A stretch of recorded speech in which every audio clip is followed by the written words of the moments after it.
Dear students, hope you are well and you are enjoying very much uh, this lesson. Today I will discuss with you another important lesson, your homework 6. I think you will enjoy very much. Okay, let's start. Look at the picture. চলো আমরা শুরু করি, তাই না? দেখো unit 3 lesson 3-4 page number 11। এখানে 11 নম্বর পেজের এই হোমওয়ার্ক নিয়ে আমরা আজ আলোচনা করব। দেখো প্রথমে আছে ই পেয়ার ওয়ার্ক, তারপরে এফএ আছে পেয়ার ওয়ার্ক।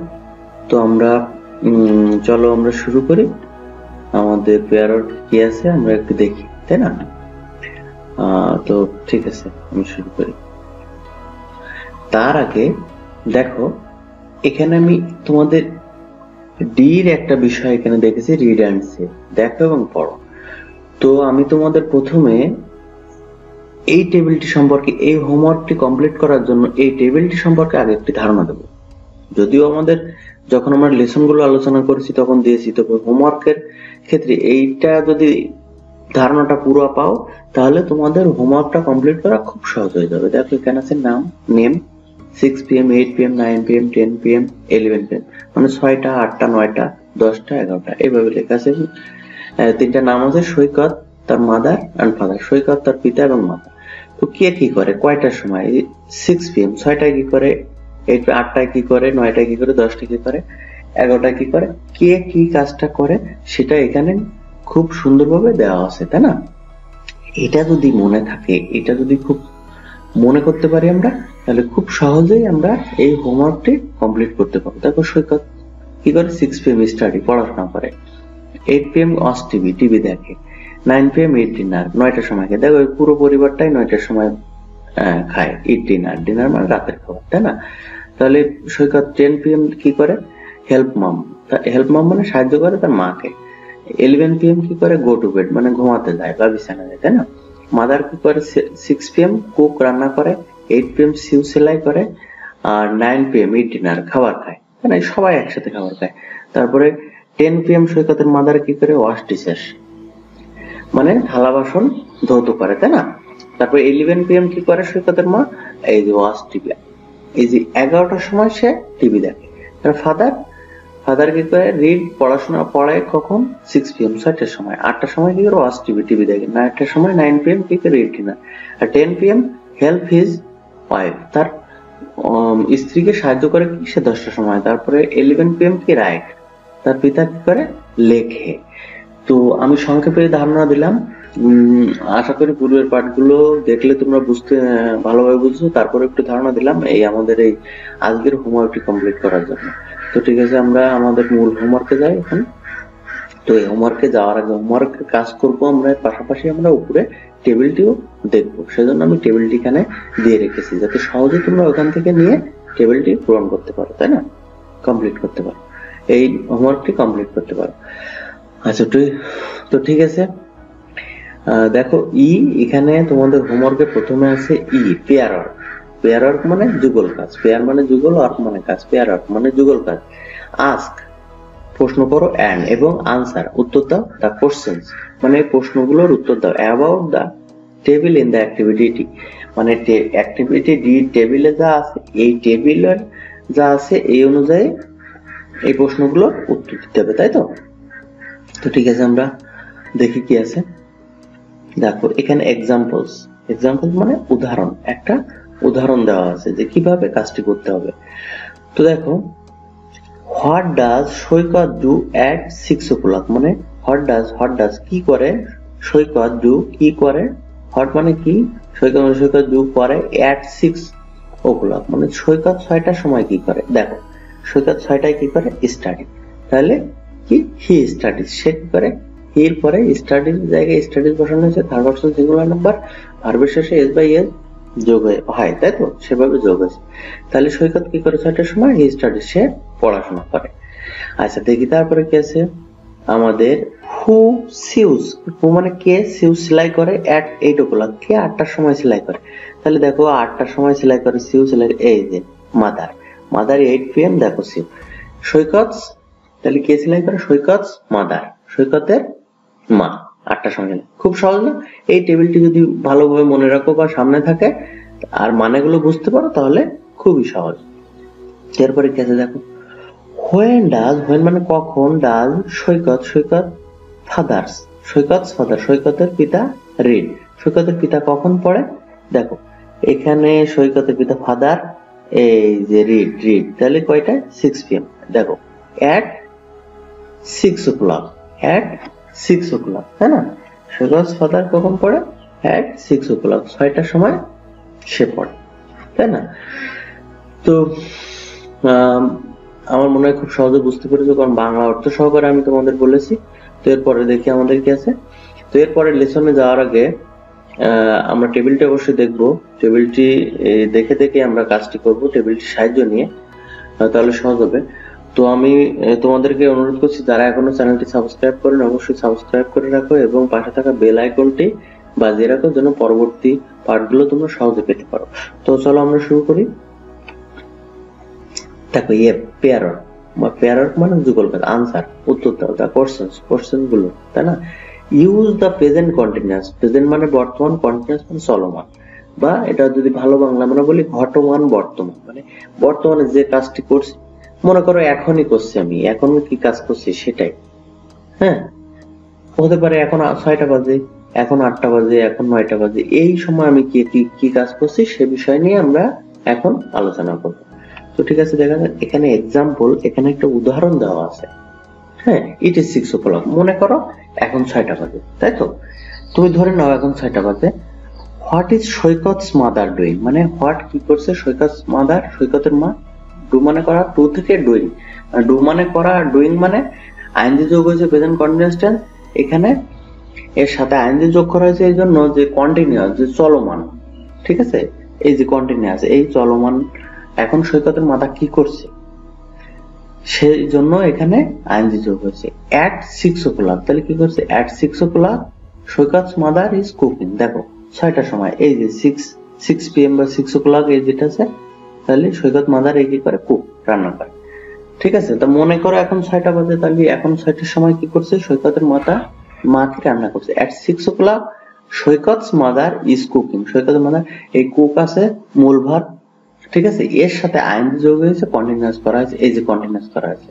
হ্যাঁ, এই যে কুক থেকে, কুক মানে রান্না করা, কুকিং মানে রান্না করছে, আর এর সাথে একটা সাহায্যকারী ভার্ব, অক্সিলারি ভার্ব এখানে ব্যবহার করছে ইজ। এরপরে সবসময় মূল ভাবে আইএনজি যোগ হয়, ঠিক আছে? তো আমার মনে হয় সহজে বুঝতে পেরেছো। এই চারটি দেখেই আমরা এখানে প্রেজেন্ট কন্টিনিউয়াস হিসাবে সবগুলোর ব্যবহার শিখব। তো দেখো ইটস 8 o'clock, এই ইটস ব্যবহার করেছি, ইট ইজ এর সংক্ষিপ্ত, তাই না? এটা তোমরা জানো। ইটস 8 o'clock, এখন 8টা বাজে, তা মনে করো ধরেই নাও এখন 8টা বাজে, তাহলে what are Saikat and his father doing, what মানে কি করা, আর যেহেতু ইজ না হয় আর হয়েছে দুইজন বহুবচন, আর হয়েছে এম ইজ এ প্লুরাল, আর তো সেক্ষেত্রে এখন সৈকত এবং হিজ তার পিতা, ডু মানে করা, ডুইং করছে, তাহলে ইট ইজ 8 o'clock, এখন 8টা বাজে, তাহলে সৈকত এবং তার পিতা কি করছে? তাহলে 8টার সময় সৈকত আর তার পিতা কি করে? তাহলে দেখো 8 PM সৈকত কি করে? ওয়াচ টিভি, এবং তার ফাদারও ওয়াচ টিভি, তাহলে সৈকত এবং সৈকতের পিতা কি করছে? ওয়াচ টিভি দেখছে, তাই না? ওয়াচ মানে দেখা, টিভি মানে তো টিভি, জানো তো? সৈকত এবং তার পিতা কি টিভি দেখছে। তো ঠিক আছে, আমরা আনসারটা একটু তৈরি করি, তাই না? দেখো আনসার, at 8 o'clock, এই যেখানে আমরা যেমন উদাহরণ যে at 8 o'clock 8টার সময় সৈকত, এই যে সৈকত and, এই দেখো এখানে and his father এবং তার পিতা, আর এখানে যে আর আছে, আরটা এখানে আসলো, আর কি করছে? এই যে ওয়াচ টিভি থেকে ওয়াচিং টিভি, যেহেতু ওয়াচ টিভি দেখা আর ওয়াচিং দেখছে, ঠিক আছে? কন্টিনিউয়াস, তাহলে দেখছে টিভি, তাই তো? at 8 o'clock Saikat and his father are watching TV, এখানে সৈকত এবং তার পিতা কি দেখছে? টিভি দেখছে। এখানে সৈকত নয়, এখানে সৈকত হবে, এখানে একটা এস যোগ হয়ে গেছে, এখানে হবে সৈকত, and his father are watching TV, তাই তো? সৈকত এবং তার পিতা টিভি দেখছে। আচ্ছা, তারপরে আছে আচ্ছা, এখানে একটা এস বেশি হয়ে গেছে, অ্যাপোস্ট্রফি এস, এই এসটা তোমরা বাদ দিবে, এখানে ভুলবশত এটা পড়ছে। এটা তাহলে হবে at 8 o'clock Saikat and his father are watching TV। আচ্ছা, দেখি আমরা পরের প্রশ্নটা কি আছে। দেখো, it's 11 o'clock, এখন 11টা বাজে। মনে করো এখন 11টা বাজে, তাই না? it's 11 o'clock, এখন 11টা বাজে। তাহলে who is watching TV, K TV দেখে? who মানে কে, is হয় watch মানে দেখা, watching দেখছে, টিভি কে টিভি দেখছে। আচ্ছা, এখন যদি 11টা বাজে, মনে করো এখন 11টা বাজে, তাহলে কে টিভি দেখছে? আচ্ছা, দেখি 11টার সময় এই যে 11 PM কে টিভি দেখে, এই যে ওয়াচ টিভি, তাহলে ওয়াচ টিভি কে? মাদার। তাহলে সৈকতের মা এখন টিভি দেখছে, তাই না? তাহলে খুব সহজ না, এই টেবিলটি দেখলে খুব সহজ যে কোনটা কয়টার সময় কে করে। দেখি আমরা রাইট আনসারটা দেখি। দেখো আনসার, at 11 o'clock, 11টার সময় সৈকত's মাদার, সৈকতের মা, ইজ হয়, তাই না, ওয়াচ দেখা টিভি। তাহলে at 11 o'clock সৈকত's মাদার, সৈকতের মা, is watching TV. Is watching TV মানে টিভি দেখছে। তাহলে এখানে 11টার সময় সৈকতের মা টিভি দেখছে। আচ্ছা, তারপরে দেখি it's 10 o'clock। আচ্ছা, মনে করো it's 10 o'clock মানে 10টা বাজে, it's এখন হয় 10টা, তাই তো, বা 10টা বাজে। তাহলে এই যে 10টা বাজে, তাই তো, এখন কি হচ্ছে, what is Saikat doing, what কি করছে, ইজ হয় সৈকত মানে সৈকত, ডু মানে করা, ডুইং মানে করছে। তাহলে এই হোয়াট ইজ সৈকত ডুইং, 10টার সময় সৈকত কি করছে।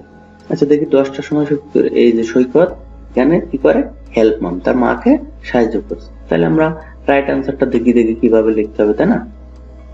দেখো আনসার, at 10 o'clock, এই যেখানে যেভাবে ছিল 10টার সময়, তারপর একটা কমা দিলাম যেহেতু শেষ না সেন্টেন্স, তাই না?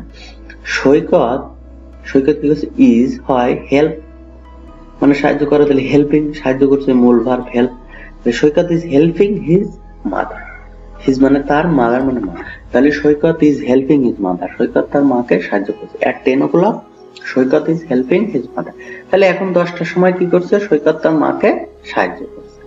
আচ্ছা, আচ্ছা, দেখি পরে আমাদের কি আছে, নেক্সট কোশ্চেন, it's 9 o'clock, এখন কত বাজে, 9টা বাজে। 9 o'clock মানে 9টা বাজে, এই যে 9 PM, তাই না, এই 9টা বাজে। তাহলে it's 9 o'clock, এখন 9টা বাজে। What are the family doing, what মানে কি, আর মানে বহু বচন, অনেকে পুরো ফ্যামিলিটা বোঝে, ফ্যামিলি পরিবার, ডুইং পরিবারটি কি করছে। আচ্ছা, 9টার সময় পুরো পরিবারটা কি করছে, একজন দুইজন না, পুরো পরিবারটা। এই 9 PM এ দেখো 9টার সময় পুরো পরিবারটা কি করছে, ইট ডিনার, এই যে ইট ডিনার, তাই না, সবাই কি রাতে খাবার খাচ্ছে। তো দেখি আমরা আনসারটা কিভাবে হবে। তো আনসার দেখো, at 9 o'clock, 9টার সময় the family is eating dinner, এই যে ইট থেকে ইটিং, ইট মূল ভার্ব, ইট থেকে ইটিং, ইট মানে খাওয়া, ইটিং খাচ্ছে, ডিনার মানে রাতে খাওয়া। তাহলে at 9 o'clock, 9টার সময় the family is eating dinner, পরিবারটি রাতের খাবার খাচ্ছে।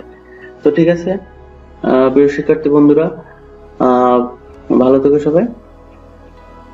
তো আজকের পাঠে তোমাদেরকে ধন্যবাদ জানাচ্ছি পাঠটি দেখার জন্য। তো এই পাঠটি ভালো লাগলে অবশ্যই তোমরা চ্যানেলটি সাবস্ক্রাইব করবে এবং পাশে থাকা বেল আইকনটি বাজিয়ে রাখবে, যেন পরবর্তী আপডেট গুলো পেতে তোমাদের খুব সহজ হয়। এরপরে আমরা আমাদের লেসন 7 নিয়ে আলোচনা করব, তারপরে 8, এইভাবে পরপর আলোচনা করবো, যেন সবগুলো তোমরা পেতে পারো। এই জন্য সাবস্ক্রাইব করবে এবং বেল আইকনটি বাজিয়ে রাখবে। তো ঠিক আছে, আজকের পাঠটি দেখার জন্য তোমাদের ধন্যবাদ জানাচ্ছি। সবাই ভালো থেকো, সুস্থ থেকো।